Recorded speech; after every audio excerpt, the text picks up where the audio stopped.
In our previous episodes, we emphasized the damage caused by the civil strife in Cambodia to its food culture. Much of the ancient Khmer dishes were lost in history. However, with the recent years, culinary advocates encourage a renaissance in Cambodian cuisine, restoring traditional recipes that were thought to be gone forever. All those moments will be lost. Cambodian cuisine has a wide list of sweet treats that were eaten by Khmer royalty and regular people alike.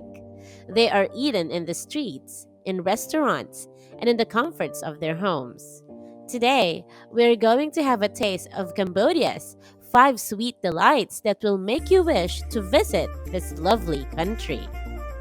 Coming in at number one on our list is Sanhkya Lapov, a traditional Khmer dessert that is luxurious and makes you feel like royalty.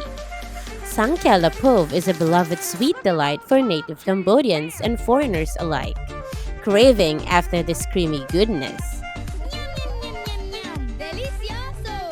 Sanhkya means custard in Khmer, while Lapov is translated as pumpkin.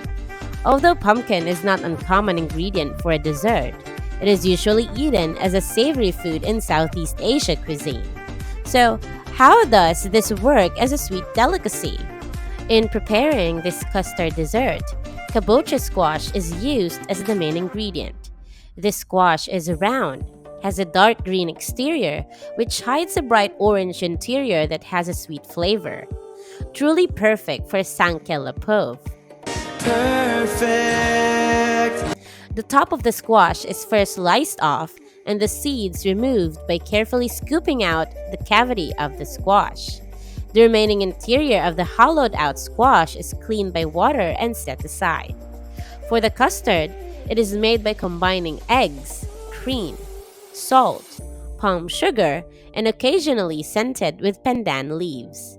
The mixture is then poured into the hollowed out squash, and the entire thing will be steamed for 50 minutes, or until the squash and the custard are cooked. The most awaited part of the process is the slicing of the squash, where you will see this beautiful cross-section of the custard sitting on its squash base, like a pie or a cheesecake. Sanhkya Lapov is a popular dessert during religious festivals and can be eaten warm or chilled. What a perfect way to end the feast with this creamy delight. Rice, the staple food in most parts of Asia. This dessert list is surely incomplete without it. Coming in second on our list is Ansom Chek, otherwise known as Cambodia's sticky rice cake. Ansom refers to a group of sticky rice cakes with different fillings, which may include pork, jackfruit, and other fruits. This dessert is highly valued in Cambodian cuisine for its role in their cultural and religious customs. Ansom Chek is a sticky rice cake that is cylindrical in shape and wrapped in fragrant banana leaves. For a dessert with a seemingly rustic and straightforward nature, Ansom Chek is quite a complex dish which required the magic touch of an expert Cambodian cook. Wow, magic. A layer of mixture made with sticky rice, coconut milk, and coconut shavings are first laid out flat on the surface of a banana leaf. It will then be topped with slices of salted ripe baby bananas, which will then be covered by more sticky rice. This elaborate food structure will be rolled until it looks like a banana leaf burrito and steamed until fragrant and tender. The end result is this glutinous goodness that is perfectly balanced in flavor and enough to fulfill your cravings. Ansom Chek is a traditional part of every Khmer religious celebration, and so Ansom Chek became a staple delicacy in weddings. Ansom also symbolizes the phallus, which represents the god Shiva. Now, that surely puts our sticky rice cake in the pantheon of the gods, doesn't it? Of course! Coming in number 3 on our list is another rice-based sweet delicacy that is regularly eaten by Cambodians to have a refreshing afternoon. the Nom Lote. Compared with the first two desserts on our list, Nom Lote is a lot easier to prepare, although of course the sweet delicacy still requires a degree of skill, patience, and careful attention to details. Nom Lote, or also known as Nom Lorte, is a Cambodian rice pudding, a creamy delight served in bowls and a guilty pleasure for our sweet-toothed friends out there. It is made with a combination of water, rice flour, palm sugar, coconut milk, and pandan leaf extract. Then we cook. The rice flour is cooked with water and pandan leaf until it develops a thick consistency. The pandan leaf extract provides the mixture with its signature green color and also provides the dessert with a subtle fragrance that is popular with Southeast Asian dishes. Once the mixture reaches the desired consistency, it is pressed through a strainer, producing this mass of thick, long droplets that looks like a jello. It is then served in a bowl, topped with palm sugar dissolved in salted water and warm coconut milk. Nom Lote is a symphony of gastronomic paradise. It is sweet but tempered with subtle saltiness, hearty from the coconut milk, and the pandan leaves fragrance makes it a refreshing dessert. A worthy dish for a warm Cambodian afternoon. Coming in fourth on our list is another Cambodian rice delight, popularly known for its multi-layered colors, the Nom Chak Kachan.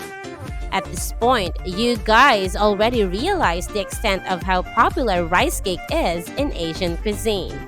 China has its own class of varying rice cakes. Philippines got its sweet morning rice cakes served outside the large churches. And Cambodia and its food renaissance has its own take on this famous delicacy. Rice was everything to me. Nom Chak Kachan is also known as Khmer layered cake. It is a visual delight and also to the palate. It is made with rice and tapioca flour, coconut milk, water, and palm sugar. The rice flour and tapioca flour must be sifted first and then mixed with the rest of the ingredients until it forms a thick liquid mixture. You can use 2 or more food coloring for this dessert, but red and green are the typical options. Perfectly balanced, this whole thing should be. The mixture can be divided into 3 bowls, 1 uncolored, 1 red, and 1 green. Wanna cook? A layer of the uncolored mixture is poured in a dish with a flat bottom that can sustain heat, and it will be steamed for 5 minutes or when the mixture becomes slightly firm.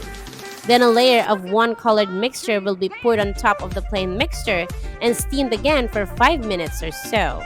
Another colored mixture will top the previous 2 layers and steamed.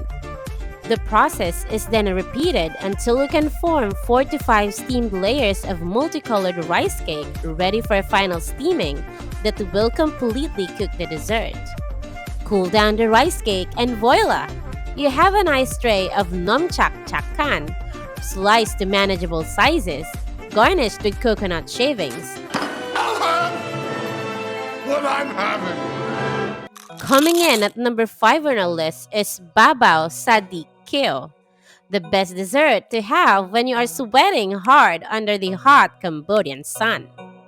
Babaw Sadeik Khiew is a popular Cambodian dessert eaten after lunch or during the evenings.